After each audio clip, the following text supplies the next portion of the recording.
स्वागत है, अभिनंदन है आप सभी का आपके अपने YouTube चैनल गुरुकुल एकेडमी में। दोस्तों, आज हम जो है वो जीन पियाजे के संज्ञानात्मक विकास सिद्धांत पर पूरी तरह A to Z हम उसके जितने भी आयाम हैं, जितने भी प्रश्न बन सकते हैं, उन सब पर अध्ययन करेंगे। हाल ही में CGTT का एग्जाम होने वाला है, CTET का एग्जाम होने वाला है और शिक्षक भर्ती परीक्षा के व्यापक पद आपको देखने को मिलने वाले हैं। आपने सुना होगा 33,000 के लगभग पोस्ट पर भर्तियां होनी हुई, जो बहुत ही वृहद स्तर पर भर्ती है। आने 5 सालों में होने वाली भर्तियों में सबसे ज्यादा भर्ती है दोस्तों। तो आप लोग अगर BEd DEd वाले हैं तो ये बहुत ज्यादा इंपॉर्टेंट है। और इस परीक्षा में जो आप जानते हैं जीन पियाजे के जो संज्ञानात्मक विकास सिद्धांत से कई बार मतलब लगभग हर बार 3 से 4 प्रश्न आपको देखने को मिलते हैं। तो ये बहुत ढंग से आपको पढ़ना पड़ेगा और इससे ये दोनों में फायदा होगा। जीन पियाजे का सिद्धांत क्यों आवश्यक है, थोड़ा सा हम इस पर चर्चा करें दोस्तों। तो आप एक शिक्षक बनने वाले हैं और शिक्षक बनने के बाद आप जो प्राथमिक स्तर के बच्चे हैं, पहली क्लास से लेकर 8वीं क्लास तक के बच्चों के मानसिक विकास, उसके सामाजिक विकास, उसके चिंतन पर आपको बहुत अच्छे से पकड़ रखनी होगी, ताकि आप उस बच्चे की समस्याओं का उचित रूप से समाधान कर सके। और जीन पियाजे ने जो है वो अपने बच्चे, अपने खुद के बच्चों, उनके 3 बच्चे थे, उनके 3 बच्चों पर और आस पड़ोस के जितने भी बच्चे थे उन पर इन्होंने जो है वो वृहद अध्ययन किया और अपना एक सिद्धांत प्रतिपादित किया है, जिसे हम संज्ञानात्मक विकास के सिद्धांत के नाम से जानते हैं। तो चलिए हम स्टार्ट करते हैं जीन पियाजे के संज्ञानात्मक विकास सिद्धांत। एक एक शब्द पर, एक एक चीज पर हम लोग बहुत अच्छे तरीके से डिस्कस करेंगे। आप बने रहिएगा और आपको गारंटी देता हूं हर प्रश्न इससे बन जाएगा। एक नजर में हम सब चीज कवर कर लेंगे, ठीक है। तो चलिए स्टार्ट करते हैं जीन पियाजे का संज्ञानात्मक विकास सिद्धांत। अब देखिए, पहले इनके बारे में जान ले दोस्तों। ये स्विट्जरलैंड के निवासी थे, मनोवैज्ञानिक थे। इनका जन्म जो है 1896 में हुआ और मृत्यु 1980 में हुआ। इन्होंने अपने बच्चों के ऊपर जो है, उनके बच्चों के विकास, जैसे जैसे बच्चे बड़े होते गए, उनका विकास कैसे हुआ, बौद्धिक स्तर पर जैसे है, मानसिक स्तर पर, सामाजिक स्तर पर कैसे विकास हुआ। यहाँ पर 2-3 चीजें। संज्ञानात्मक, संज्ञा मतलब आप संज्ञान मतलब समझिएगा, संज्ञान प्लस आत्मक से बना है दोस्तों, संज्ञानात्मक प्लस आत्मक। अब हम इस बारे में अगर चर्चा करें तो संज्ञान मतलब किसी चीज को जानना, संज्ञा मतलब संज्ञा मतलब सम प्लस ज्या से मिलकर बना है। संज्ञा जानने का जो क्रम होता है, जानने की जो इच्छा है, संज्ञा है ना, जिसको हम जिस नाम से जानते हैं। और संज्ञान मतलब उसको उस चीज के रूप में जाना गया है, ठीक है। जैसे ये पेन है, इसको मैंने पेन के रूप में जाना है, इसको मैंने ग्रहण किया है। आपको बहुत बारीकी से समझना पड़ेगा। ये क्या है, संज्ञान, ये मेरे संज्ञान में है। जब भी मैं इसको देखूंगा तो ये क्या, मैं क्या बोलूंगा, इसको पेन बोलूंगा। तो इसे ही संज्ञान कहा गया। और ये मैंने कब जाना, उसी का ही जो क्रम है, उसी के विकास के क्रम का हम लोग अध्ययन करते जाएंगे। जैसे जब बच्चा पैदा होता है तो वो कुछ नहीं जानता, लेकिन जैसे जैसे बड़े होते जाता है वो अपनी माँ को, फिर वो चीजों को, अपने खिलौनों को, फिर बॉल को, फिर छोटी छोटी चीजों को वो जानने लगता है। वही उसके संज्ञान में आना, उसके ज्ञान में उसका विकास होना, उसी की ही हम कहते हैं संज्ञानात्मक विकास का सिद्धांत। इनके सिद्धांत को हम कई नामों से और जानते हैं, जो इसको आपको पूछा जा सकता है। जैसे पहले बात करें विकासात्मक सिद्धांत, तो विकासात्मक मतलब विकास होते जाते हैं। जैसे जैसे बच्चा बड़े होते जाता है उसको विकास होते जाता है, उसका बौद्धिक विकास होते जाता है, शारीरिक विकास होते जाता है, मानसिक विकास होते जाता है। हालांकि जीन पियाजे ने उसके बौद्धिक विकास पर ज्यादा बल दिया है, ना कि शारीरिक विकास पर। तो इसको भी ध्यान रखिएगा। तो उसके विकास की जो अवस्थाएं हैं, उसके जन्म के साथ जैसे जैसे बच्चा बड़ा होते जाता है, विकास की जो है वो विकास उसके चिंतन में, उसके चेतना में आती जाती है और वो सभी चीजों को जानने लग जाता है। तो उसे, जिनकी वो विकास होते जाता है, इसीलिए उसको विकासात्मक सिद्धांत कहते हैं। और चूंकि उसका जो विकास होता है वो अवस्था के अनुसार होता है। जैसे हम लोग देखेंगे 0 से लेकर 2 वर्ष की अवस्था, मतलब जब बच्चा पैदा होता है उससे लेकर संवेदी पेशी अवस्था, जो हम लोग उसकी पूरी अवस्थाओं के बारे में चर्चा करेंगे, आप चिंता मत कीजिए। तो जैसे हम देखेंगे कि उसकी अवस्था 0 से 2, उसके बाद 2 से 7 वर्ष, उसके बाद 7 से 11 वर्ष, उसके बाद 11 से 15 वर्ष। तो इसी प्रकार इनकी अवस्था में जो है विकास होता है, इसीलिए अवस्था का सिद्धांत और विकासीय अवस्था के सिद्धांत के नाम से भी हम इसको जानते हैं। तो इसे आप बहुत ढंग से ध्यान रखेगा। ये तीनों रूप में जो है वो प्रश्न आपसे पूछा जा सकता है।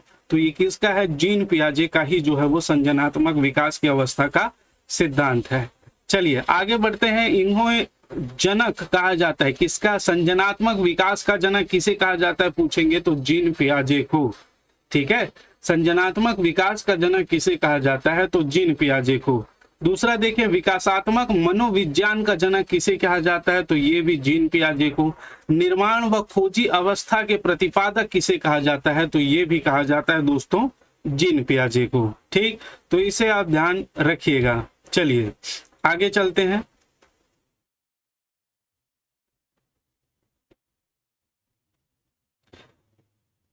देखिए, जीन पियाजे ने कुछ महत्वपूर्ण पुस्तकें लिखी है। इन पुस्तकों को आपको विशेष रूप से ध्यान में रखना है। दो तीन तो मैंने यहाँ पर बता दिए, जैसे the language and thought of the child, ये उनकी पुस्तक है। ये IMP में से एक है दोस्तों। The child conception of the world, the moral judgement of the child, और एक द चाइल्ड साइकोलॉजी भी इन्होंने लिखी है। तो ये 3-4 पुस्तकें हैं जिनसे भी प्रश्न पूछा गया है, तो इसे भी आप ध्यान में रखिएगा। ठीक है, मैं उन सारे पहलुओं को, उन सारे बिंदुओं को इसमें समाहित किया है जिससे आपको प्रश्न पूछे गए हैं या पूछे जा सकते हैं। एक एक चीज को बहुत बारीक रूप से आप नोट करते जाइएगा। चलिए आगे चलते हैं। जीन पियाजे का संज्ञानात्मक विकास सिद्धांत आखिर ये है क्या? तो देखिए, इसका अगर आप पीडीएफ आराम से ले लीजिएगा। टेलीग्राम लिंक नीचे दिया गया, वहां से आप ले लीजिएगा, कोई इशू नहीं है। आप मेन चीज है इसको समझना ये है क्या, क्योंकि इसमें जो प्रश्न आते हैं वो चारों ऑप्शन आपको सही लगेंगे।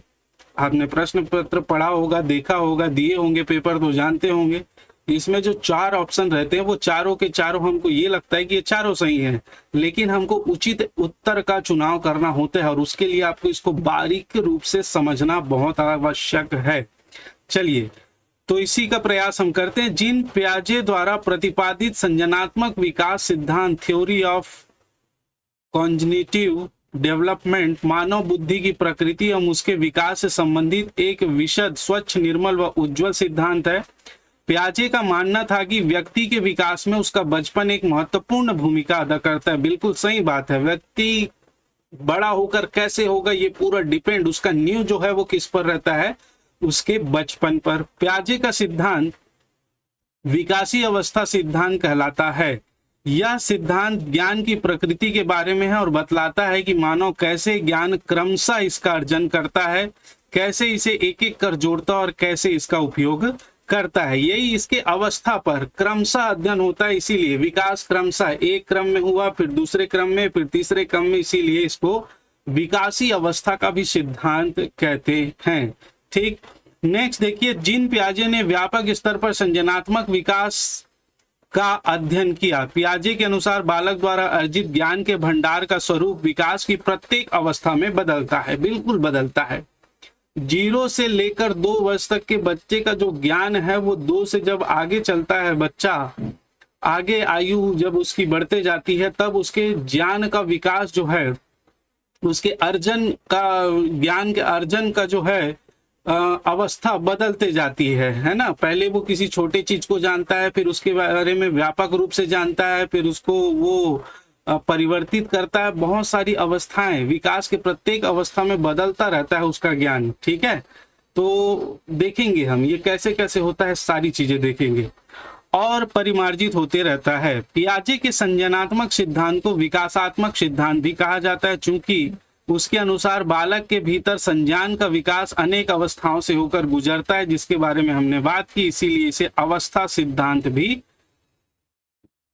कहा जाता है। ठीक है, चलिए अब इसमें एक शब्द आता है संज्ञान, जिसके बारे में मैंने आपसे बात की थी। संज्ञान बालक बालिकाओं के द्वारा आयु में वृद्धि के साथ साथ प्रत्येक अपने विचार, अनुभवों और ज्ञानेंद्रियों के माध्यम से अपने आसपास के वातावरण व परिवेश से जो ज्ञान प्राप्त किया जाता है उसे हम संज्ञान कहते हैं। अब ये क्या होता है ये आप थोड़ा सा समझ के चलिए। बालक बालिकाओं के द्वारा आयु में वृद्धि के साथ साथ आप जब पैदा हुए, ठीक है, या कोई भी बालक जब पैदा होता है उसके सामने ये चीज आप रख दीजिए। या आप कोई भी चीज रख दीजिए, कोई भी वस्तु रख दीजिए, उसको वो पता नहीं है वो क्या है, उसको उसको वो देखेगा, बजता है तो खुश होगा, हाथ में पकड़कर उसको फेंकेगा, आदि आदि बहुत सारी क्रियाएं करेगा।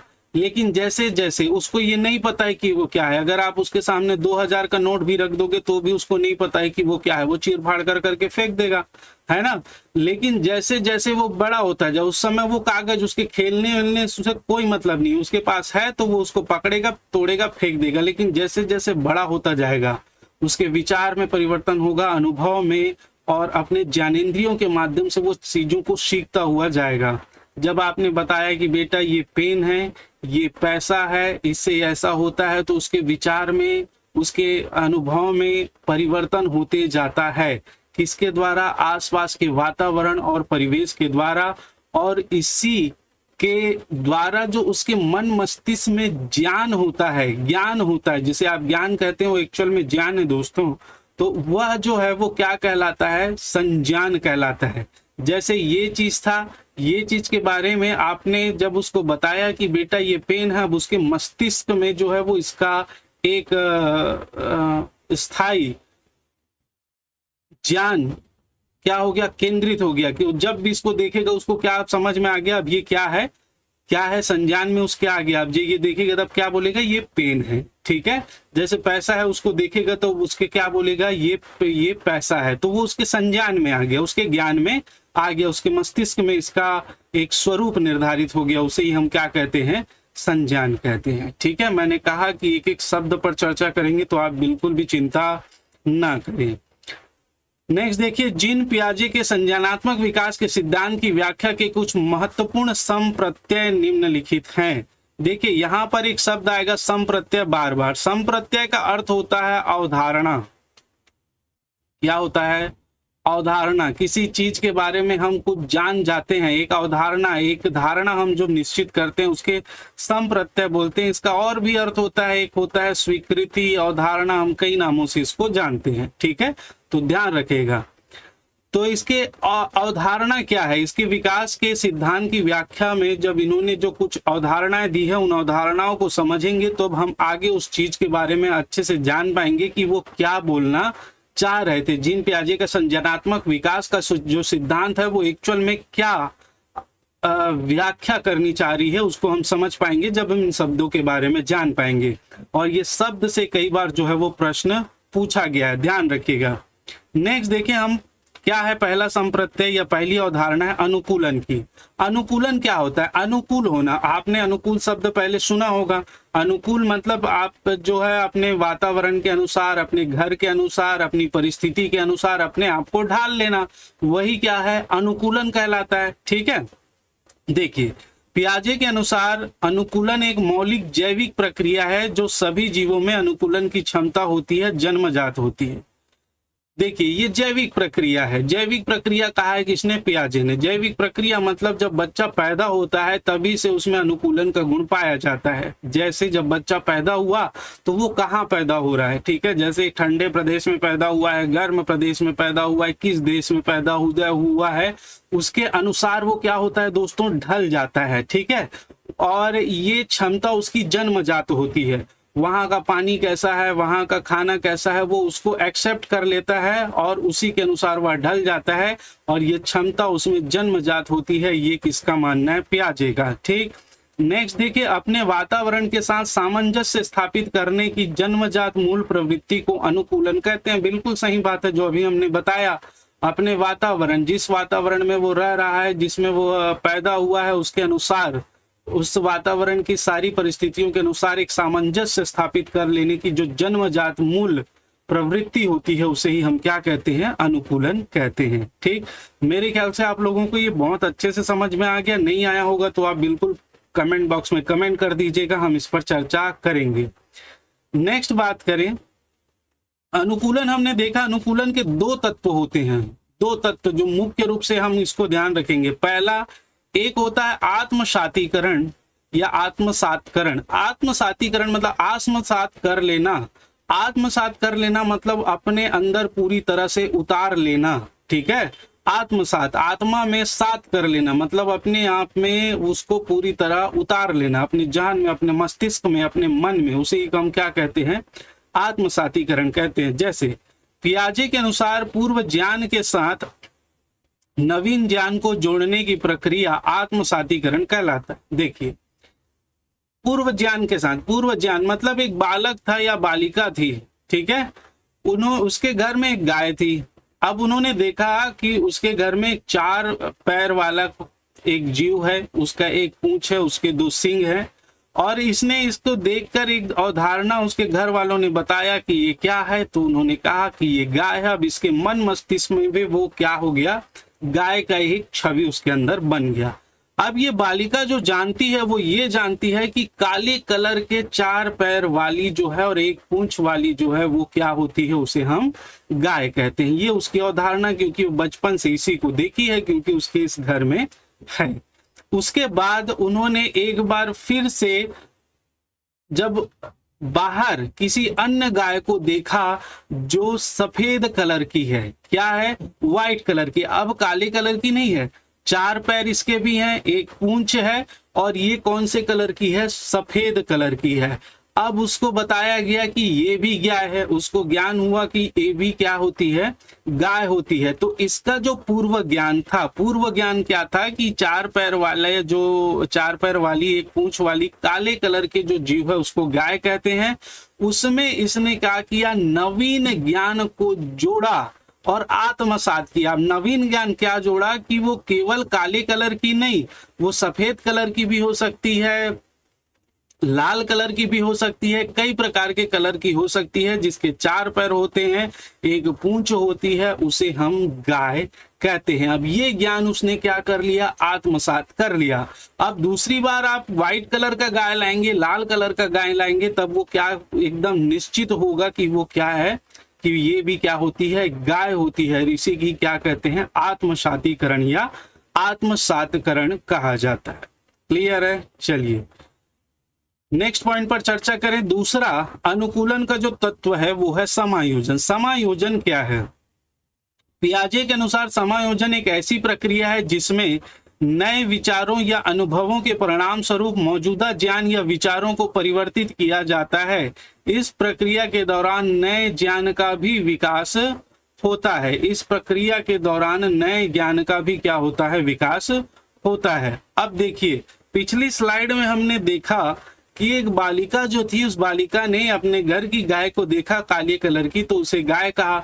दूसरे हमने देखा कि वो व्हाइट कलर में देखा, उससे भी बताया गया कि ये गाय है, तो उसके मन मस्तिष्क में एक जो है वो आत्मसात कर लिया कि ये 4 पैर वाली व्हाइट कलर की नहीं, और भी कई कलर की हो सकती है, उसे भी गाय कहते हैं। लेकिन यदि हम देखें कि उसने फिर से एक जीव को देखा जिसके भी 4 पैर हैं और एक पूंछ है, लेकिन अब ये गाय नहीं है, ठीक है। अब इसने अपने विचारों या अनुभवों के परिणाम स्वरूप मौजूदा ज्ञान में अब उसे बताया गया कि ये बेटा ये शेर है, ठीक है। तब उसने जो उसके पूर्व में जो विचार थे, उस विचार में और उसके अनुभव में परिवर्तन हुआ और मौजूदा ज्ञान और विचारों को परिवर्तित करके उसने एक नया स्थापित किया कि काले कलर का या व्हाइट कलर का सिर्फ गाय नहीं होता है, ये गाय के अलावा शेर भी हो सकता है, या चीता भी हो सकता है, कुत्ता हो सकता है, बिल्ली हो सकता है, कुछ भी हो सकता है।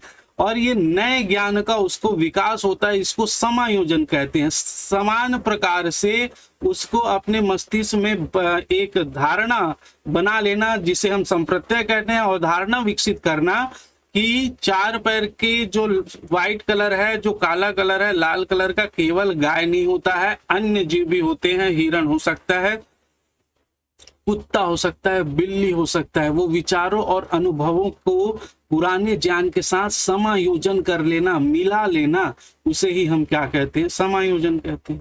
आया समझ में? चलिए आगे बढ़ते हैं। मेरे ख्याल से बहुत अच्छे से समझ में आए होंगे। देखिए, ये पॉइंट को समझेंगे तब आप जो है प्रश्न बहुत ढंग से कर पाएंगे। नेक्स्ट हम बात करें साम्य धारण या संतुलन। एक और टर्म्स आता है साम्य धारण या संतुलन। यह क्या है? तो देखिए, यह सम प्रत्यय अनुकूलन से मिलता है, अनुकूलन से मिलता जुलता है। साम्य धारण का अर्थ है कि बालक में आत्मसात्करण व समायोजन के बीच संतुलन स्थापित करना। ठीक है, अब देखिए, इस बालिका ने गाय देखा था काले कलर का जिसके 4 पैर थे, और एक शेर देखा था 4 पैर थे, और इसकी भी एक पूंछ थी। ठीक है, तो ये आत्मसात्करण किया कि ये गाय है, और गाय व्हाइट कलर की, लाल कलर की भी हो सकती है। उसके बाद इसको देखकर उसने अपने विचारों और अनुभवों में परिवर्तन किया और दोनों को मिलाकर समायोजन किया कि ये गाय नहीं हो सकती है, ये शेर भी हो सकता है, कुत्ता भी हो सकता है, बिल्ली भी हो सकता है, और अन्य प्रकार के जो जीव हैं वो भी हो सकते हैं।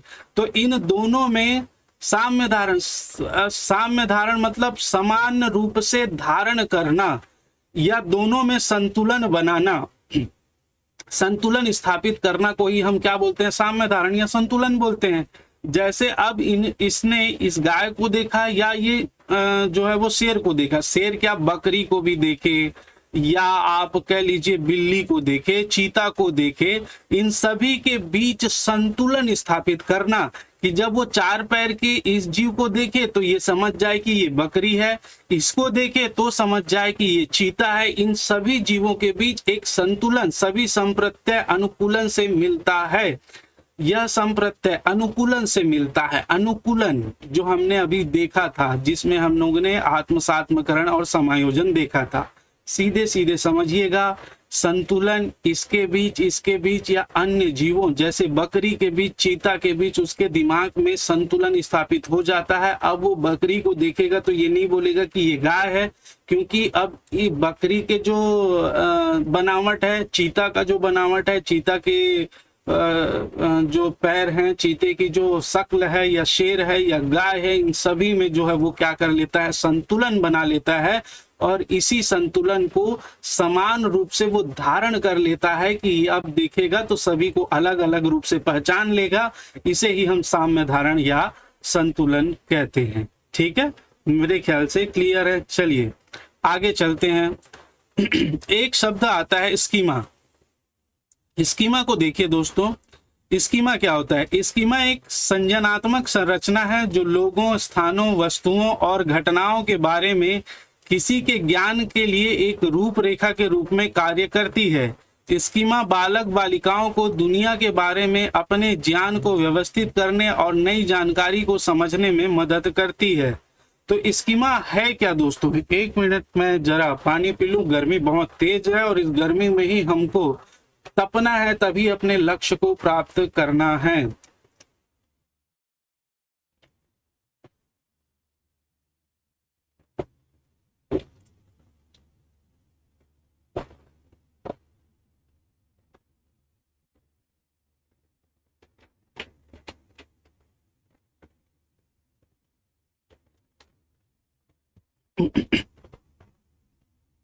चलिए, स्कीमा क्या है? तो स्कीमा एक संज्ञानात्मक संरचना है।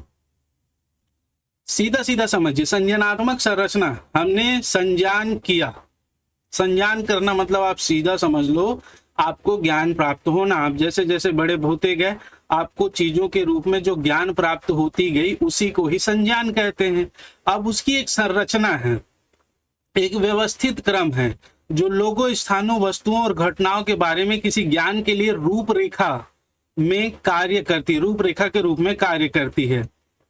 आपने किसी चीज को देखा, उसको समझा, अपने मन मस्तिष्क में उसे क्रमबद्ध रूप से धारण कर लिया कि ये फलाना चीज होती है, इससे ये कार्य किया जाता है, इसको ये करने से ये होता है। जो भी ज्ञान आप लोगों के बारे में बना रहे हैं, वो स्थानों के बारे में बना रहे, वस्तुओं, घटनाओं के बारे में जो ज्ञान की रूपरेखा तैयार होती है, उसे ही हम क्या कहते हैं? स्कीमा कहते हैं।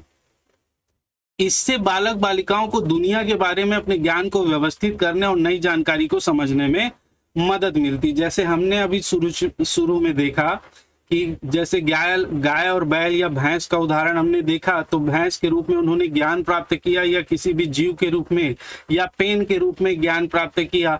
तो उसने अब धीरे धीरे जैसे जैसे बड़े होते जाता है, उसको पता चलते जाता है कि इसका इस चीज का उपयोग यहाँ पर होगा और इसका यहाँ पर होगा। एक व्यवस्थित क्रम में वो सारी ज्ञान को अपने दिमाग में व्यवस्थित करता है, लोगों को व्यवस्थित करता है कि ये मेरे चाचा हैं, ये मेरे पिता हैं, ये मेरी माता हैं। ठीक है, अब लोगों के बारे में एक उदाहरण से समझा रहा हूं। अब उसको ये ज्ञान प्राप्त हो गया, अब उसको नवीन ज्ञान मिला। ठीक है, तो नवीन ज्ञान मिलेगा तो उसको नवीन ज्ञान को धारण करने की समझ जो विकसित होगी वो स्कीमा के आधार पर होगी। कैसे होगी? अब जैसे उस बच्चे को पता चला कि ये उसके पिताजी हैं, अब उसके पास एक नया जानकारी आया, एक नया ज्ञान प्राप्त हुआ, एक नए व्यक्ति को उसने देखा और उसको बताया गया कि ये उसके बड़े पिताजी हैं। तो अब बड़े पिताजी को समझने के लिए उसके दिमाग में जो स्कीमा है, जो संजनात्मक ज्ञान की संरचना है कि पिता क्या होता है, कि ये मेरे पिता हैं, तब उसको समझाया जा सकता है। तब उसके दिमाग में ये चीज आएगा कि उसके बड़े पिता, ये बड़े पिता कैसे हुए। उसके दिमाग में जो पिताजी हैं, उस पिताजी के जो बड़े भाई हैं, उनको वो जो है इनके बड़े पिता होंगे। मतलब ये संज्ञानात्मक संरचना जो उसके इसमें साफ साफ लिखा हुआ है, घटनाओं किसी ज्ञान के लिए एक रूपरेखा के रूप में कार्य करता है, रूपरेखा के रूप में कार्य करता है। अब इसके लिए उसके दिमाग में क्या चीजें होनी चाहिए? उसके पिता क्या होता है, दूसरा उसका बड़ा भाई क्या होता है, बड़े भैया का अर्थ क्या होता है, ये सारे संरचना उसके दिमाग में फिट है। अब उसको बताया गया कि ये जो हैं तुम्हारे पिताजी के बड़े भाई हैं, इसको बड़े पिताजी कहा जाएगा। तो वो क्या है, वो स्पष्ट रूप को समझ लिया और समझने में, नई जानकारी को समझने में मदद किया। किसने? स्कीमा ने। स्कीमा संजनात्मक संरचना, जो ज्ञान की संरचना उसके दिमाग में फिट थी, उसे ही हम क्या कहते हैं? संजनात्मक संरचना, और उसे ही क्या कहा जाता है? स्कीमा कहा जाता है। ठीक है, मेरे ख्याल से बहुत स्पष्ट रूप से आपको समझ में आ गया। ठीक, उसके दिमाग में जो संरचना है, किसी भी वस्तु के स्थान में, लोगों के स्थानों के बारे में, घटनाओं के बारे में, वो जो संरचना है वो एक रूपरेखा के रूप में कार्य करती है, जिसे हम स्कीमा कहते हैं। स्कीमा बालक बालिकाओं को दुनिया के बारे में समझने में, नई जानकारी को समझने में मदद करती है व्यवस्थित रूप से। इसको ध्यान रखिएगा, उसे हम क्या कहते हैं? स्कीमा कहते हैं। ठीक है, समझ में आ गया होगा, नहीं आया होगा तो बिल्कुल कमेंट आप कर सकते हैं। नेक्स्ट चलिए, पांचवा है संगठन। पांचवा संप्रत्यय, अवधारणा, जिसको हम कहते हैं स्वीकृति, हमारे मन मस्तिष्क ने जिसको स्वीकृति प्रदान कर दी है, वो है संगठन। पियाजे के सिद्धांत के अनुसार संज्ञानात्मक प्रणाली के लिए स्कीमाओं को पुनर्व्यवस्थित करना, नए स्कीमाओं को पुराने स्कीमाओं के साथ जोड़ना संगठन कहलाता है। तो देखिए, पियाजे के अनुसार संज्ञानात्मक प्रणाली के लिए स्कीमाओं को पुनर्व्यवस्थित करना, नए स्कीमाओं को पुराने स्कीमाओं के साथ जोड़ना संगठन कहलाता है। ठीक है, अब यहाँ पर मैं बच्चे का ही उदाहरण देके आपको समझाता हूं दोस्तों। जैसे ये बालक था, है ना, बालक था।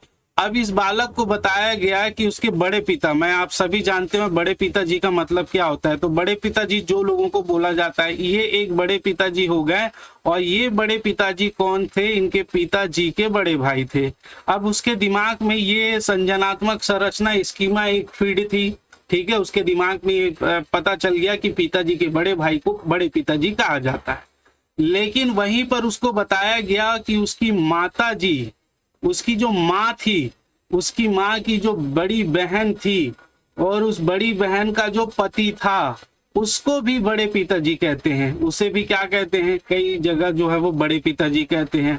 तो अब क्या हुआ? उसकी स्कीमा, संज्ञानात्मक संरचना दी प्रणाली के लिए स्कीमाओं को पुनर्व्यवस्थित करना, नए स्कीमाओं को पुरानी स्कीमाओं के साथ जोड़ना। एक पुनर्व्यवस्थित किया, क्या किया कि माँ की जो बड़ी बहन होती है, उसका जो पति होता है, उसको भी बड़े पिताजी कहा जाता है। ये नए स्कीमा है ना, पुनर्व्यवस्थित किया। ठीक, और नई स्कीमाओं को, ये नया जो स्कीमा था पुरानी स्कीमा के साथ क्या किया? जोड़ा गया। यही क्या कहलाता है? संगठन कहलाता है। क्या कहलाता है? संगठन। पुनर्व्यवस्थित कर जोड़ना, दोनों स्कीमाओं को जोड़ना क्या कहलाएगा?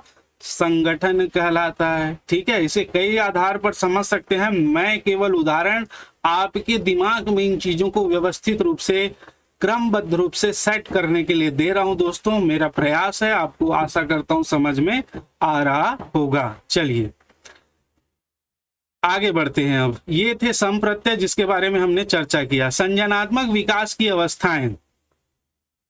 पियाजे के अनुसार जैसे जैसे संज्ञानात्मक विकास बढ़ता है, जैसे जैसे बच्चा बड़ा होता है, वैसे वैसे अवस्थाएं भी परिवर्तित होती रहती हैं।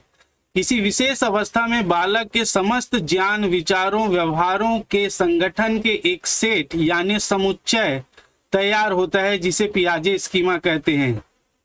स्कीमा कहलाता है ना। इन स्कीमाओं का विकास बालक के अनुभव व परिपक्वता पर निर्भर करता है। जैसे मैंने बताया, वह परिपक्व होते जाएगा तो नई नई स्कीमाएं जुड़ते जाएंगी।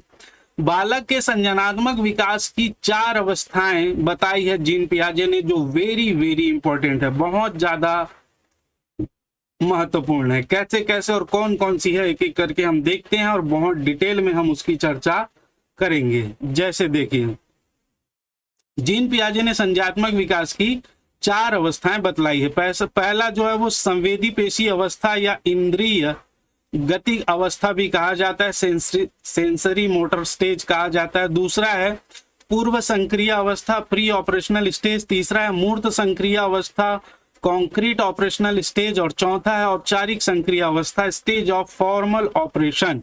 तो ये चारों पर हम वृहद रूप से अध्ययन करेंगे। चारों के बारे में कई बार पूछा गया है और आप इससे भली भांति परिचित होंगे, और नहीं होंगे तो आज मैं सभी चीजों को बहुत डिटेल में आपको समझाने वाला हूं। चलिए एक एक करके हम समझने का प्रयास करेंगे। पहला देखिए, इनकी क्या विशेषताएं होती है, क्या क्या चीजें आपको जाननी है। संवेदी पेशी अवस्था या इंद्रिय गतिक अवस्था, या इसे ही संवेदनात्मक गामक अवस्था या इंद्रिय गमक अवस्था कहा जाता है। सभी एक ही है दोस्तों। अब इसको आप थोड़ा सा समझेंगे।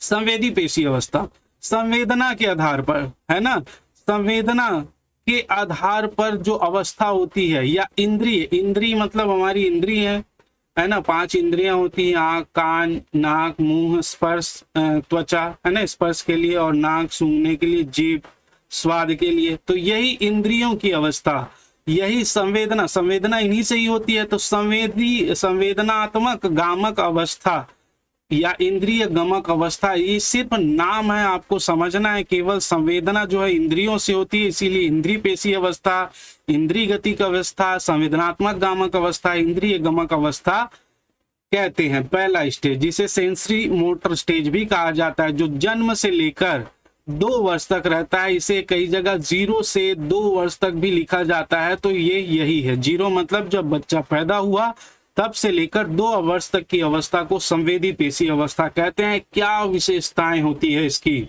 इसको बहुत ढंग से आपको ध्यान में रखना है। क्या विशेषताएं होती हैं, जैसे इस अवस्था में शिशु अपनी संवेदनाओं तथा शारीरिक क्रियाओं के माध्यम से सीखता है, अर्थात ज्ञानेंद्रियों के माध्यम से सीखता है।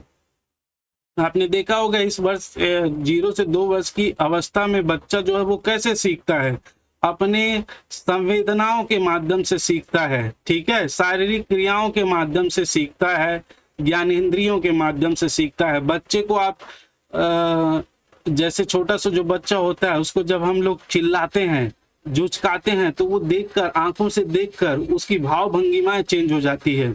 शारीरिक क्रियाओं से सीखता है, वो कुछ चीज पकड़ता है फिर छोड़ता है, तो शरीर की क्रियाओं से, ज्ञानेंद्रियों के माध्यम से वो कुछ चीज सुनकर, है ना, जैसे उनको बोला जाता है कि माँ बोल बेटा, माँ बोल, पापा, पिताजी, बुआ, तो वो उसके माध्यम से, ज्ञानेंद्रियों के माध्यम से, शारीरिक क्रियाओं के माध्यम से वो क्या चीज सीखता है, चीजों को देखकर, अपनी इंद्रियों के माध्यम से, संवेदनाओं के माध्यम से चीजों को सीखता है। कोई चीज गर्म है, उसको कैसे करना है, कैसे पकड़ना है, क्या करना है, वो अपनी इंद्रियों के माध्यम से समझकर सीखता है। उसे ही हम क्या कहते हैं, संवेदी पेशी अवस्था की प्रथम जो है वह क्या होती है, ये विशेषता होती है। वह वस्तुओं को देखकर, वही ज्ञानेंद्रियों के माध्यम से सुनकर, स्पर्श करके तथा गंध के द्वारा तथा स्वाद के माध्यम से ज्ञान ग्रहण करता है, जिसके बारे में मैंने अभी बताया, है ना। वातावरण से स्वयं को अलग समझना और अनुकरण करना, वो वातावरण से स्वयं को अलग समझता है, वो अपने में ही मस्त रहता है तथा अनुकरण के द्वारा सीखता है। आप उसके सामने जैसे बार बार बोलते हैं ना, बेटा ये बुआ है, बुआ बोलो, बुआ बोलो, बुआ, तो वो उसके मुंह को, उसके होंठ को देखकर, उसकी ध्वनि को देखकर उसका अनुकरण करने का प्रयास करता है, बुआ बुआ करके। फिर माँ माँ, पापा पापा, वो अनुकरण के माध्यम से सीखता है किसी चीज को। जैसे बड़ा बच्चा 1 साल का हुआ, 1.5 साल का हुआ, तो उसके सामने आप कुछ खेल रहे हैं, बॉल को फेंक रहे हैं छोटा वाला, और उसको पकड़ रहे हैं, तो उसको फिर वो पकड़ के फेंकने का, वो आपको देखकर अनुकरण के माध्यम से वो चीजों को सीखता जाता है। इसका आप ध्यान रखेंगे। और सबसे मेन है वस्तु स्थायित्व के गुण का विकास। वस्तु के स्थायित्व के गुण का विकास, ऑब्जेक्ट परमानेंट गुण, मतलब बच्चा क्या करता है कि कोई उसको खेलने की कोई वस्तु है, कोई खिलौना आप उसको दे दो, और उसके बाद जब स्टार्टिंग स्टेज होता है तो उसका उतना ध्यान नहीं रहता है, लेकिन जैसे बच्चा 2 वर्ष से 1.5 से 2 वर्ष के करीब पहुंचता है, तब बच्चा क्या करता है, वस्तु स्थायित्व, मतलब उस बच्चे को एक खिलौना दे दिया आपने और वो खेला, लेकिन उसके बाद उस खिलौना को आपने छिपा दिया, ठीक है, आपने उसको क्या कर दिया, उस खिलौने को छिपा दिया, और बाद में उसको दिखाया तो उसके बारे में वो पहले से ही जानते रहता है, उस वस्तु को वो जानते रहता है कि इसको कैसे खेलना है, या जिस जगह पर रखा होता है वहां पर जाकर उसको ढूंढने का प्रयास करता है। उसके मन मस्तिष्क में उस वस्तु के प्रति, उस खिलौने के प्रति एक जो स्कीमा विकसित हो जाती है, एक ज्ञान विकसित हो जाता है, उसे ही वस्तु स्थायित्व का गुण कहा जाता है। ठीक है, वो देखकर उसको समझ जाएगा कि हाँ ये ट्रक है, ये घंटी बजाने का है, ये खेलने का है, और उसको जब आप छुपा देंगे तो वो बहुत समय बाद उसको ढूंढने का भी प्रयास करता है। इसे ही वस्तु स्थायित्व का गुण कहा जाता है, जो संवेदी पेशी अवस्था में बार बार पूछा जाता है। दोस्तों इसको आप ध्यान रखेंगे, वस्तु स्थायित्व के गुण का विकास। जैसे देखिए ये बच्चा है ना, सेंसरी मोड अवस्था 9 मंथ तक के बच्चा जो है वो क्या कर रहा है, खेल रहा है, कलर को खेल रहा है, इसको देखिए टच कर रहा है, इसको पता चलता है सॉफ्ट है, क्या है, कैसे है, मतलब हर चीज खेलने की अवस्था, कलर को देखकर, छूकर चीजों को सीखने की अवस्था, यही है। अपने ज्ञानेंद्रियों के माध्यम से, अपने जो मुंह में डाल लेगा, कोई भी चीज दोगे तो उसके स्वाद से, है ना, प्लास्टिक को चबाने की कोशिश करेगा, है ना, अपने जैसे पानी है उसके शरीर से टच हुआ तो उसको पता चलेगा ये ठंडा है, गर्म है ना, देख कर, जैसे कलर देखकर, ये लाल कलर उसको ज्यादा अच्छा लगेगा, दूसरा कलर वो देख कर सीखता है, मतलब अपने ज्ञानेंद्रियों के माध्यम से जो है वो सीखता है। इसीलिए सेंसरी मोटर व्यवस्था भी इसे कहा जाता है। ठीक, तो ये थी प्रथम अवस्था। दोस्तों मेरे ख्याल से ये क्लियर है, 2-3 बातें आपको उसमें से ध्यान रखनी है। नेक्स्ट, पूर्व संक्रियात्मक अवस्था, प्री ऑपरेशनल स्टेज। पूर्व संक्रियात्मक, संक्रियात्मक मतलब संक्रिया करना। देखिए कोई भी क्रिया करना, ठीक है, जो एक होती है क्रिया, और संक्रिया मतलब समान क्रिया करना, मतलब किसी चीज को देखकर उसके साथ जो किया जाता है वो क्रिया। पानी है, पानी से पता है आपको क्या करना है ना, वो क्या होती है, संक्रिया। जैसे पानी से नहाना, पानी को पीना, वो उसकी क्या है, संक्रियात्मक अवस्था कहलाती है। और इस संक्रियात्मक अवस्था से पूर्व की ओर समान रूप से क्रिया करना, संक्रिया 2 शब्दों से मिलकर बना है, सम प्लस क्रिया, तो समान रूप से क्रिया करना ही क्या कहलाती है, संक्रियात्मक क्रिया कहलाती है। और उसके पूर्व की अवस्था को हम क्या कहते हैं, पूर्व संक्रियात्मक अवस्था। कैसे, आप लोग इसको बहुत अच्छे से समझेंगे। इसको अंतःप्रज्ञ काल भी कहा जाता है। अंतःप्रज्ञ, अंत मतलब अंदर में, प्र मतलब प्रकृष्ट रूप से, ज मतलब ज्ञान की प्राप्ति होना, तो उसके अंदर में उसके लिए प्रकृष्ट ज्ञान की प्राप्ति होते जाती है, इसीलिए इसको अंतःप्रज्ञ काल भी कहा जाता है। और ये प्राक संप्रत्यात्मक अवस्था भी कहा जाता है। प्राक मतलब पहला, पूर्व, संप्रत्यात्मक मैंने अभी बताया, अवधारणा योग्य अवस्था। ठीक है, मतलब जो अवधारणा, जो मेन अवधारणा, जो क्रिया, वही जिसे हम सम क्रिया कहते हैं, वही मुख्य अवधारणा, किसी चीज के साथ क्या व्यवहार करनी है, जिसे हम परिपक्वता भी कहते हैं, उसे पूर्व की अवस्था, एक स्टेज के रूप में हम इसको देखेंगे तो, ठीक है, एक स्टेज के रूप में, मतलब संक्रियात्मक अवस्था से पूर्व की अवस्था हम क्या कहेंगे, पूर्व संक्रियात्मक अवस्था कहेंगे या प्राक संक्रियात्मक अवस्था कहेंगे। इसे की ही हम अनुकरणीय अवस्था कहते हैं, इसे ही अतार्किक चिंतन अवस्था कहते हैं, इसे खिलौनों की अवस्था कहा जाता है। ये सभी को आप आईएमपी लगा लो। इसे और किस किस नाम से जाना जाता है तो आईएमपी लगा लीजिए सभी में। इसे ही अहम केंद्रीयता की अवस्था कहा जाता है, इसे जीववाद की अवस्था कहा जाता है, इसे ही सूचकता की अवस्था कहा जाता है। पहला देखिए अनुकरणीय अवस्था, दूसरा अतार्किक चिंतन अवस्था, तीसरा खिलौनों की अवस्था और चौथा अहम केंद्रीयता की अवस्था, जीववाद की अवस्था और सूचकता की अवस्था। अब ये है क्या, इसको हम समझते हैं। इस अवस्था में बालक तार्किक संक्रियाएं नहीं कर पाता, लेकिन मूल तार्किक संक्रियाओं की आधारभूत संक्रियाएं इसी अवस्था में विकसित होती है, अतः इसे पूर्व संक्रियात्मक अवस्था कहते हैं। तार्किक संक्रियाएं नहीं कर पाता, तार्किक संक्रिया मतलब उसके दिमाग में ये समझ नहीं होती कि वो तर्क के माध्यम से कोई क्रिया करे।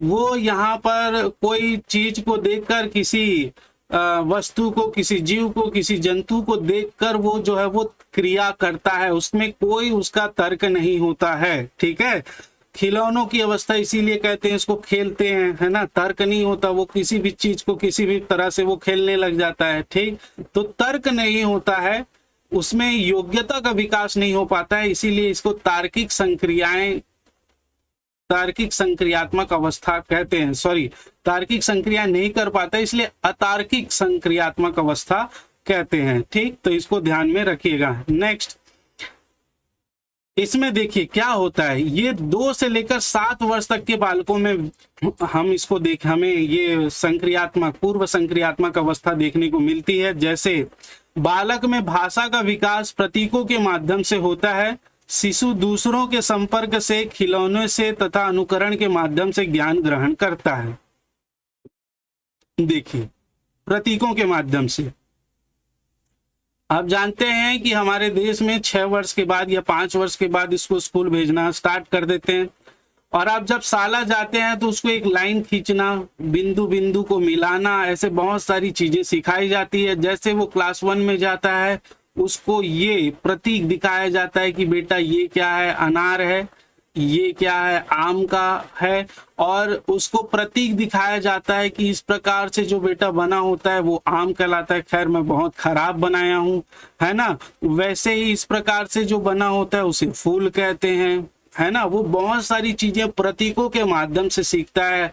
इसे और क्या क्या कहा जाता है, दुनिया भर की वस्तुओं को सिखाया जाता है। शिशु दूसरों के संपर्क से जब बच्चा एक बच्चे से मिलता है तो दोनों बच्चों में जो है वो एक दूसरे के चीजों को देखकर उसको अनुकरण करके वो चीजों को सीखता है, ज्ञान प्राप्त करता है। बालक अभिनय करता है एवं स्वयं से बातें करता है। बिल्कुल सही बात है, इस अवस्था में वो विभिन्न प्रकार के अभिनय करता है, अपनी माँ के साथ, घर में बच्चों के साथ, अपने दोस्तों के साथ, जिसे हम नाटक बोलते हैं। सबने किया है, आपने भी किया होगा।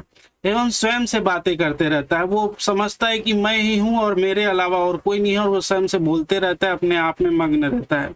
वह अक्षर लिखना, गिनती गिनना, रंगों को पहचानना, वस्तुओं को क्रम में रखना, हल्की भारी वस्तु का ज्ञान होना, माता पिता की आज्ञा मानना, पूछने पर नाम बताना और घर के छोटे छोटे कार्यों में भाग लेना आदि कार्य करता है। ठीक है, तो वह अक्षर लिखना इसी में स्टार्ट करता है, गिनती गिनना, रंगों को पहचानना, वस्तुओं को क्रम से रखना, हल्की भारी वस्तु का ज्ञान होना, माता पिता की आज्ञा मानना, पूछने पर नाम बताना और घर के छोटे छोटे कार्यों में भाग लेना। ये सभी क्रियाएं आप बहुत ढंग से जानते हैं, इसी अवस्था में होती है, पूर्व संक्रियात्मक अवस्था में।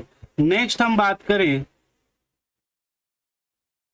सजीववाद। इसी में दोस्तों हमको देखने को मिलता है क्या, सजीववाद।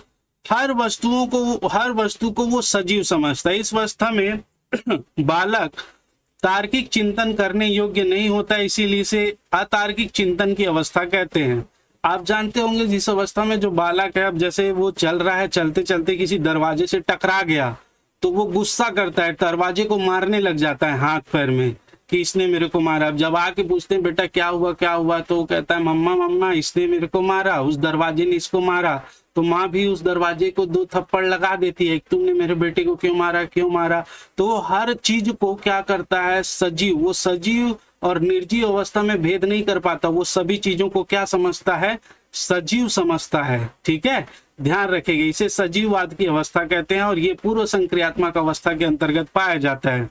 आत्म केंद्रिता या अहम केंद्रण, देखिए केवल स्वयं के दृष्टिकोण से चिंतन और कार्यात्मकता तथा बालक द्वारा दूसरों के दृष्टिकोण को स्वीकार न करना। बच्चे समझते हैं कि सारी दुनिया उसी के इर्द गिर्द होती है। आत्म केंद्रिता मतलब आत्मा अपने में ही केंद्रित, इसको ईगोसेंट्रिज्म कहा जाता है। अहम केंद्रण, वो ये समझता है कि वही सर्वोच्च है, उसके अलावा किसी को कोई ज्ञान नहीं है, मैं ही सर्वश्रेष्ठ हूँ, मैं ही, जो मेरे विचार है वही है और किसी का कोई विचार ही नहीं है। सारी दुनिया पूरा विश्व जो है वो उसी के आसपास घूमता है, ऐसा जो है वो चिंतन होता है किसके, पूर्व संक्रियात्मक अवस्था में। वो अपने दृष्टिकोण, अपने विचार, अपने अनुभव को ही श्रेष्ठ समझता है। ठीक है, इसे ही हम क्या कहते हैं, आत्म केंद्रिता या ईगोसेंट्रिज्म, अहम केंद्रिता। पूरी दुनिया उसी के आसपास है ऐसा समझता है, मैं ही श्रेष्ठ हूँ, मेरे ही विचार वो हैं और कोई विचार ही नहीं होता है, वो अपना ही एक अलग दुनिया बना लेता है। ठीक है, इसे आत्म केंद्रिता या अहम केंद्रिता कहते हैं। नेक्स्ट हम देखें अनपलटावली अर्थात पलटावली का अभाव, मतलब स्कीमा को उलटने पलटने की क्षमता अर्थात तोड़कर प्रयोग करना या व्युत्क्रम उल्टा में प्रयोग करने की क्षमता नहीं होती। चिंतन को स्कीमा की किसी भी एक सूचना में प्रारंभ करने की क्षमता नहीं होती है। आपने देखा होगा, ये आप समझिए, पलटाववादी मतलब जैसे बच्चा 1 2 3 4 500 तक आप पढ़ा बोलने को कहिए और उसके बाद उसको रिवर्स में बोलने को कहिए तो वो नहीं बोल पाता है, इसीलिए उसको रटवाया जाता है 100 99 98, है ना, तब वो बोल पाता है। तो ये पलटावली का अभाव होता है। और दूसरा हम देखें, किसी भी सूचना को वो क्रमबद्ध बोलेगा। क्रमबद्ध कैसे बोलेगा, आप बहुत ढंग से समझिएगा। जैसे एक बालक को आपने पहाड़ा याद करवाया, जैसे 3 का पहाड़ा उसने याद किया, 3 एकम 3 3 दूनी 6, 3 हिंदी के लिए 3 1 इंग्लिश के लिए 3 1 जो भी है, तो 3 पंचे 15, 3 छक्के 18, 3 सत्ते 21 इत्यादि इत्यादि। ठीक है, लेकिन जब आप बच्चे को पूछेंगे कि 3 का पहाड़ा बोलिए तो वो बिल्कुल बोलेगा 3 एकम 3 3 दूनी 6 3 तिया 9। लेकिन वही आप पूछेंगे कि 3 सत्ते कितना होता है या 3 अट्ठे कितना होता है, 3 छक्के कितना होता है, तो वो नहीं बता पाएगा। और आपने बच्चों को देखा होगा, जब आप बच्चों को ये पूछते हैं कि 3 छक्के कितना होता है तो बच्चा 3 से स्टार्ट करता है, 3 एकम 3 3 दूनी 6 3 तिया 9 3 सत्ते 21 3 अट्ठे 24, इस प्रकार से याद करता है। वो 3 छक्के सीधा बीच से स्कीमा को किसी भी एक सूचना से प्रारंभ करने की क्षमता उसमें नहीं होती है, इसलिए आप उसको मारिए पीटिए या डराइए मत, क्योंकि इसमें क्षमता ही नहीं होती है। ठीक, इसीलिए वो नहीं कर पाता है। तो ये इसमें पलटावली का अभाव जो है वो देखने को मिलता है। सही अनुपात का अंतर नहीं कर पाता है। सही अनुपात का अंतर कैसे नहीं कर पाता है, देखिए, अब आप उसके सामने ढेर सारा रुई रख दीजिए, ठीक है, आधा किलो रुई रखेंगे तो ये इतना बहुत सारा रुई हो जाता है, और 1 किलो का लोहे का बाट रख दीजिए और आप उसमें पूछेंगे कि इसमें से कौन सा ज्यादा भारी होगा, तो बच्चा इसे कहेगा, क्योंकि ये दिखने में ज्यादा है। उसको वो सही अनुपात का अंतर नहीं कर पाता है कि ये लोहे का बना है तो ये ज्यादा भारी होगा न कि ये, तो ये सही अनुपात का अंतर नहीं कर पाता, इसको ध्यान में रखिएगा। जैसे एक और हम लोग उदाहरण ले लें, एक बड़ा सा बीकर ले लें और एक छोटा सा बीकर ले लें। एक छोटा सा बीकर ले लें, बीकर मतलब लोहे का बर्तन, आप जानते ही हैं, और इसमें आप यहाँ तक पानी भर दीजिए, है ना, यहाँ तक आप पानी भर दीजिए और इसमें यहाँ तक पानी भर दीजिए, और बच्चे से पूछिए गया कि इसमें सबसे ज्यादा किस में पानी भरा है, तो बच्चा बोलेगा ये बी वाला बीकर, ये ए वाला बीकर। वो बोलेगा कि बी वाले बीकर में सबसे ज्यादा पानी भरा है। क्यों बोलेगा, क्योंकि इसमें ये ऊपर तक दिख रहा है इसको और इसमें आधा तक दिख रहा है। हालांकि इसमें 2 लीटर पानी आया है, इसमें 1 लीटर पानी आया है, लेकिन उसको वो सही अनुपात का अंतर नहीं कर पाता है। यही किस अवस्था में, पूर्व संक्रियात्मक अवस्था में, जो 2 से लेकर 7 वर्ष तक के बालक बालिकाओं में देखने को मिलता है। मेरे ख्याल से बिल्कुल क्लियर हो गया होगा। नेक्स्ट, इस अवस्था में बालक कार्य और कारण के संबंध से अनभिज्ञ होता है। बिल्कुल अनभिज्ञ होता है, कार्य और कारण के संबंध से बिल्कुल अनभिज्ञ होता है। कोई कार्य किया जा रहा है या कोई वो कार्य कर रहा है तो उसके पीछे कारण क्या है, इससे उसको कोई मतलब नहीं है। उसको खेलना है तो खेलना है, तोड़ना है तो तोड़ना है, सीखना है तो सीखना है, रटना है तो रटना है, पढ़ना है तो पढ़ना है, यही रहेगा। उसको उसके पीछे का कारण से कोई मतलब नहीं रखता। वे रटना शुरू कर देते हैं, अर्थात वे रटकर सीखते हैं, ना कि समझकर। मैंने बताया समझेगा तब जब उसको कारण समझ में आएगा। अब उसके पास कारण है ही नहीं, इसलिए वो रट कर उस चीजों को सीखने का प्रयास करता है। नेक्स्ट देखिए, संधारण का अभाव होता है, लैक ऑफ कंजर्वेशन। इस समझ का अभाव की आकार, स्वरूप या संरचना में बदलाव, संख्या या द्रव्यमान, आयतन या भार में बदलाव नहीं लाता है। ठीक है, जैसे देखिए, इसी को ही हमने आगे डिटेल यहां पर मैंने बताया, संधारण या संरक्षण का अभाव। किसी वस्तु का आकार, स्वरूप या संरचना में बदलाव, द्रव्यमान, आयतन या भार में बदलाव नहीं लाता है। जैसे इस समझ का अभाव उसमें होता है। हमने यहां पर 1 लीटर पानी को इस बाउल में भरा, ठीक है, और दूसरा एक बोतल में 1 लीटर पानी भरा है, मैंने अभी बताया था। अब उससे पूछोगे कि किसमें ज्यादा है, तो वो बोलेगा इस बोतल में ज्यादा है, क्योंकि इसकी तुलना में ये लंबा ज्यादा है।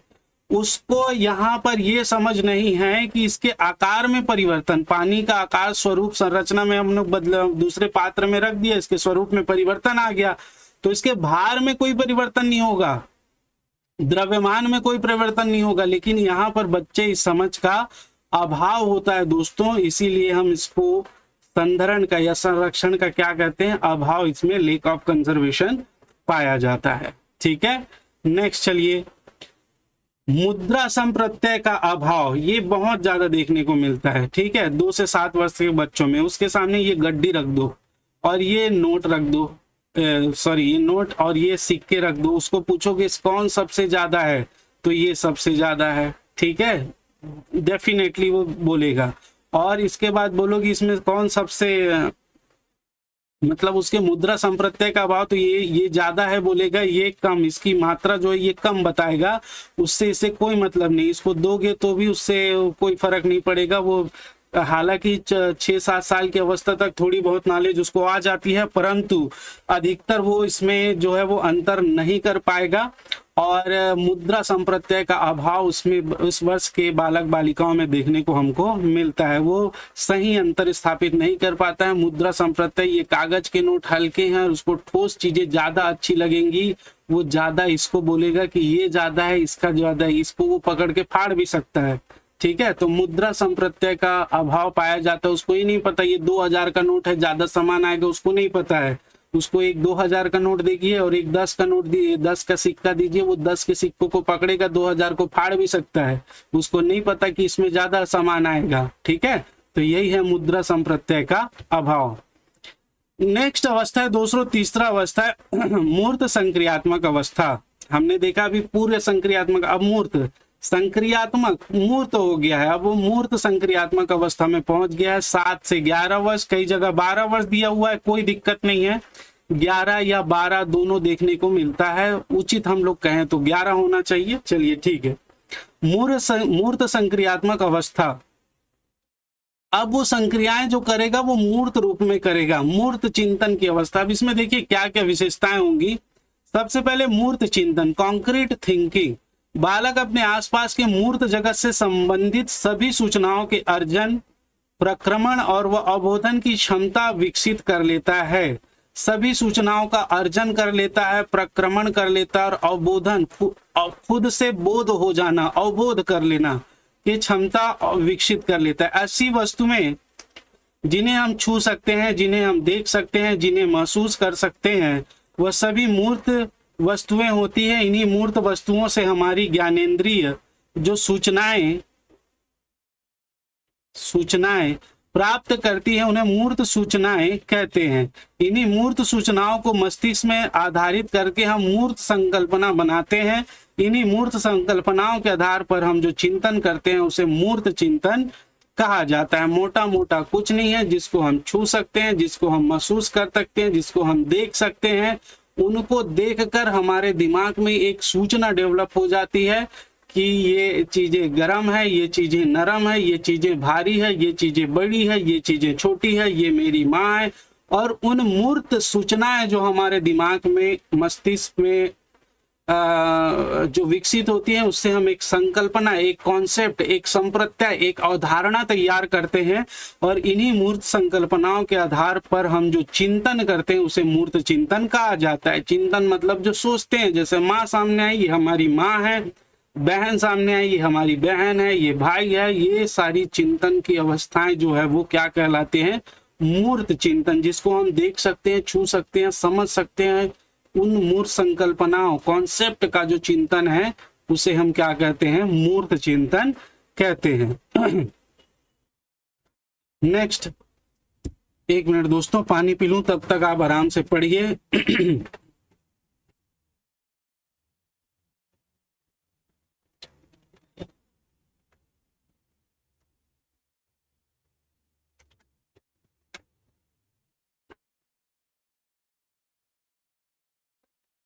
देखिए,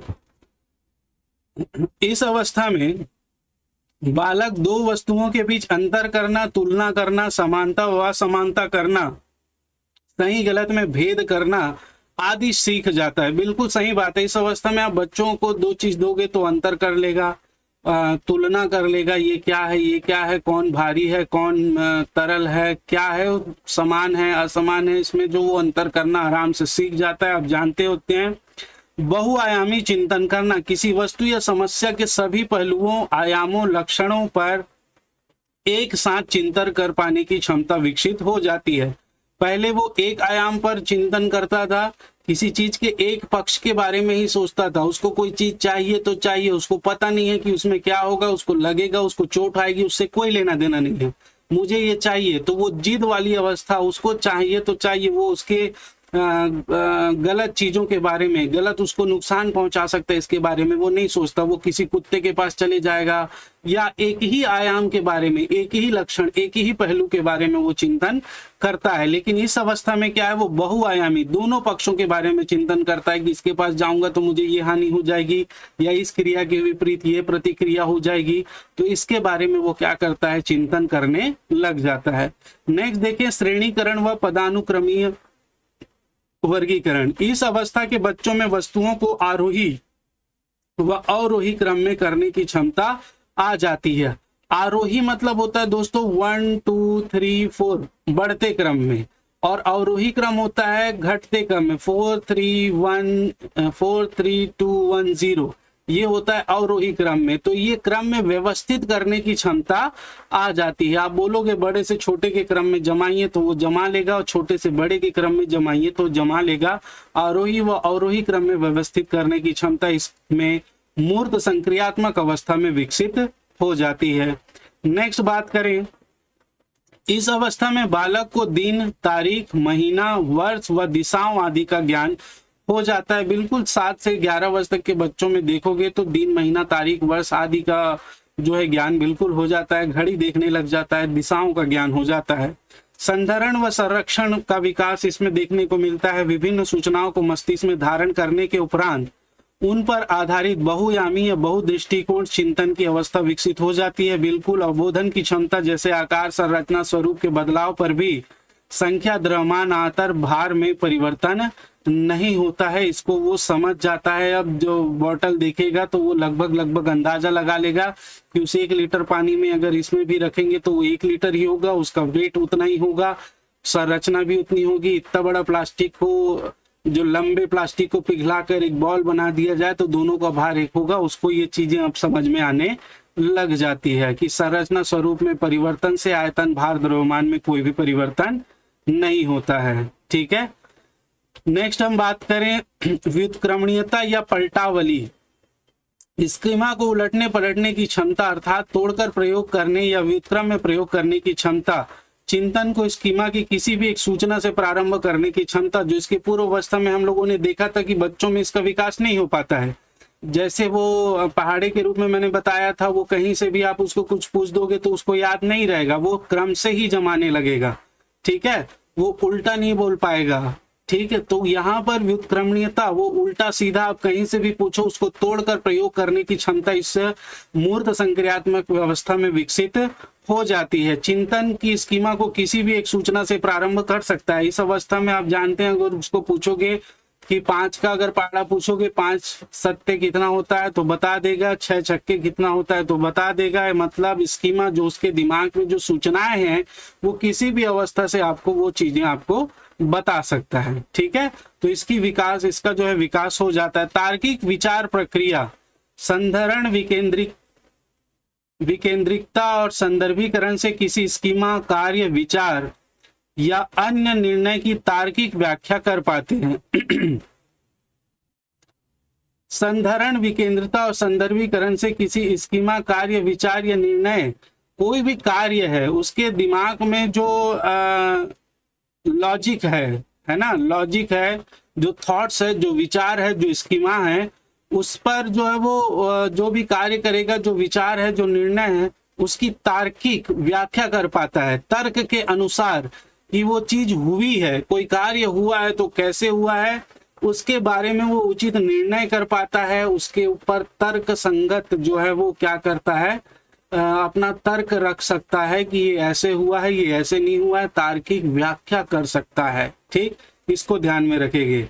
इस अवस्था में तार्किक चिंतन, वो विचार तर्क के आधार पर चिंतन, कैसे भी चिंतन नहीं कि ये हुआ तो क्यों हुआ, ये ऐसे नहीं हुआ तो क्यों हुआ, तो उसके पीछे तर्क क्या है, ये लाइट जली तो क्यों जली, इसके पीछे तर्क क्या है, हम ये पढ़ रहे हैं तो क्यों पढ़ रहे हैं, इसके पीछे तर्क क्या है। तो ये सारे तार्किक चिंतन की प्रक्रिया का विकास हो जाता है, ठीक। तो मेरे ख्याल से ये आपको समझ में आ गया होगा। नेक्स्ट और चौथा और अंतिम जो इसकी अवस्था है वो है औपचारिक संक्रियात्मक अवस्था, फॉर्मल ऑपरेशनल स्टेज, जो 11 वर्ष से 15 वर्ष तक की अवस्था को कहते हैं। ध्यान रखेंगे, इसमें अमूर्त चिंतन, औपचारिक चिंतन का विकास होता है। अमूर्त चिंतन मतलब जो विचार या अवबोधन मूर्तता अर्थात प्रत्यक्ष अनुभव अर्थात ज्ञानेंद्रिय सूचनाओं से नहीं हुआ हो, मूर्त संदर्भों के अभाव या अनुपस्थिति में चिंतन करने की अवस्था, परिस्थिति का पूर्व चिंतन या आभासी चिंतन करने की क्षमता, अप्रकट कारकों की पहचान और उन पर चिंतन करने की क्षमता, जो चीज मूर्त रूप से है ही नहीं उसके चिंतन की क्षमता, अमूर्त चिंतन। मूर्त हमने देखा, मूर्त चीजों के बारे में चिंतन करने लग जाता है। मूर्त मतलब जिसको हम छू सकते हैं, देख सकते हैं, सूंघ सकते हैं, है ना, वो क्या चीज होती है, मूर्त होती है। लेकिन जो चीजें दिखाई नहीं देती, जिसको हम छू नहीं सकते, जो चीज हुई नहीं है, जो हम अनुभव से प्राप्त करते हैं, उसे हम अमूर्त कहते हैं, जो मूर्त रूप में नहीं है, जो हम दृश्यमान नहीं है, जिसको हम छू नहीं सकते, जिसको हम सूंघ नहीं सकते, जिसको हम देख नहीं सकते, जिसको हम स्पर्श नहीं कर सकते, वो सारी चीजें अमूर्त। तो उसके बारे में भी वो सोचना स्टार्ट कर देता है, अमूर्त चिंतन वो स्टार्ट कर देता है, प्रारंभ कर देता है। जैसे उसने किसी क्रिया को किया, जैसे किसी बालक ने कुछ गलत कर दिया तो उसको ये बारे में सोचना स्टार्ट कर देता है कि वो घर में जाएगा, उसकी माता जी को जब ये बात पता चलेगी तो वो उसको मारेगी या उसके डांटेगी। अमूर्त चिंतन, जो चीजें है ही नहीं उसके बारे में भी चिंतन जो है वो क्या कर देता है, प्रारंभ कर देता है। इसकी क्षमता जो है इस अवस्था में वो क्या कर लेता है, विकसित कर लेता है, ठीक है। जैसे उसको किसी राक्षस के बारे में कोई कहानी सुना दी तो उसको वो उसके बारे में चिंतन स्टार्ट करना, उसके बारे में वो डर जैसे विकसित हो जाता है, डर एक पैदा हो जाती है ना। उसको कोई और कुछ कहानी सुना दी है, परियों की कहानी सुना दी तो परी को मूर्त रूप में समझने लग जाता है, उसके दिमाग में वो क्षमता विकसित हो जाती है।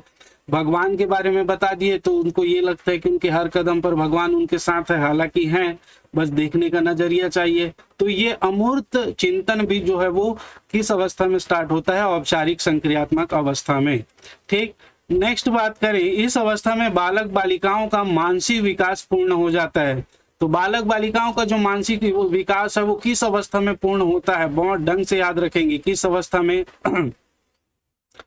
औपचारिक संक्रियात्मक अवस्था 11 वर्ष से 15 वर्ष तक के बालक बालिकाओं में। नेक्स्ट हम बात करें परिकल्पना आधारित निगमनात्मक चिंतन।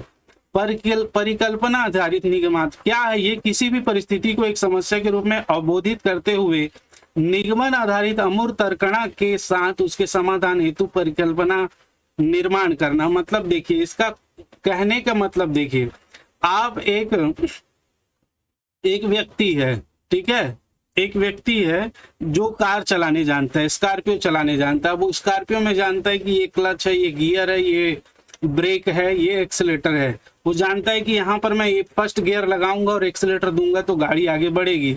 अब वो एक ऐसे सिचुएशन में पहुंच गया जहां उसको ट्रैक्टर चलाना था, वो इमरजेंसी मोड में है, उसको चलाना ही है, तभी वो यहाँ से जीवित वापस जा सकता है।